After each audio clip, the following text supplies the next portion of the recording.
ازيكم حبايبي؟ عاملين ايه حبايب قلب مطبخ بودي وماسة؟ النهارده ان شاء الله عندنا فيديو ظريف وخفيف، تخليل اللفت والجزر. حاجه مش مكلفه وفي كل بيت، ومش هنشتريه من بره ابدا بعد الطريقه دي. تعالى هنشوف هنعمل ايه ونبدا مع بعض ونقول بسم الله الرحمن الرحيم. تابعوا معانا للاخر، والتكه الحلوه اللي هيخليه من اول واحده لاخر واحده بيقرمش معاكم حلو. شوفوا التكه بتاعتنا ايه ان شاء الله، ونسمي الله.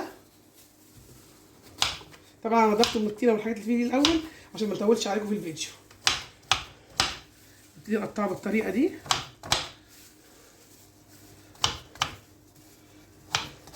حاجه سهله وعندك في بيتك، مش هتحتاجي تجيبيه من بره ابدا.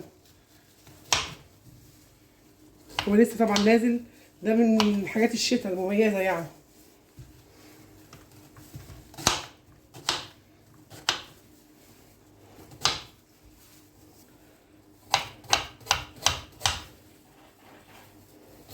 ده الجزر، ودي حريه على فكره شخصيه يعني.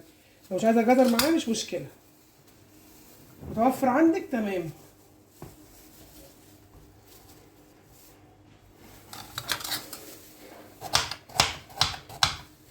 القطعه دي كنت جايباها،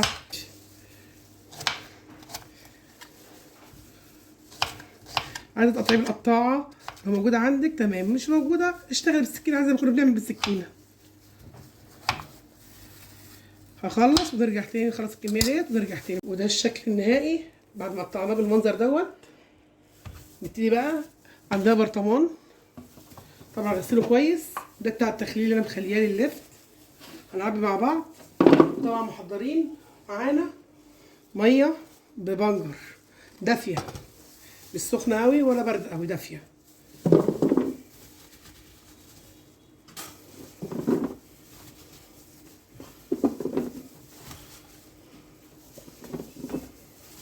وبنحط توم، وبنحط خل ومعلقه سكر والملح طبعا.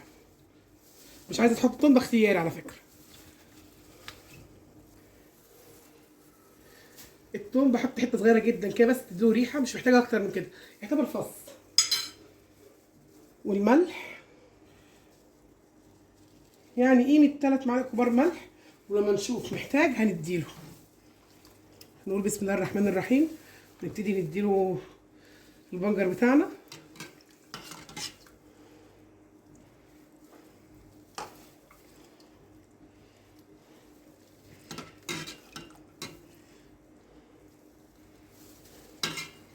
اهو زي ما انتم شايفين بالمنظر دوت، هيبقى تحفه والله، جربوه. معلقه السكر اللي بتديله القرمشه الحلوه، وحاجه نظيفه ومش مكلفه، والايام ده سعره رخيص اساسا في السوق.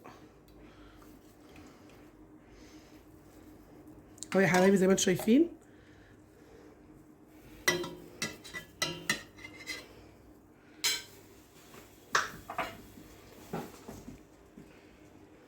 معلقه السر بقى في معلقه السكر دي اللي بتخليه مقرمش وجميل. ونكمل معانا الميه الباقيه.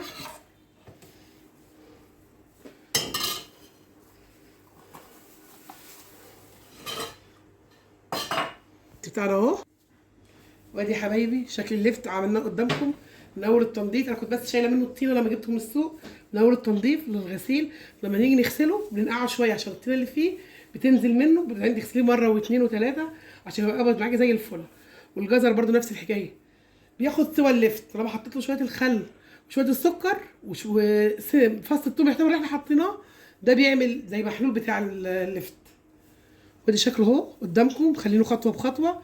للعرايس لسه متجوزين، للبنات المبتدئين لسه ما يعرفوش. طبعا احنا كلنا شاطرين وكلنا بنعمل في بيتنا كل حاجه حلوه، بس احنا بنعمل عشان العرايس اللي لسه مبتدئين معانا، والبنات برضو لسه متجوزين جداد اللي عايز يعرف حاجه. كلنا بنعلم بعض. وقولوا ايه رايكم في اللفت، وتفاعلوا معانا بالجرس. تمام. واي تعليقات اي استفسار حطونا في الكومنتات عندكم، واحنا بنستقبل اي حاجه من اي حد.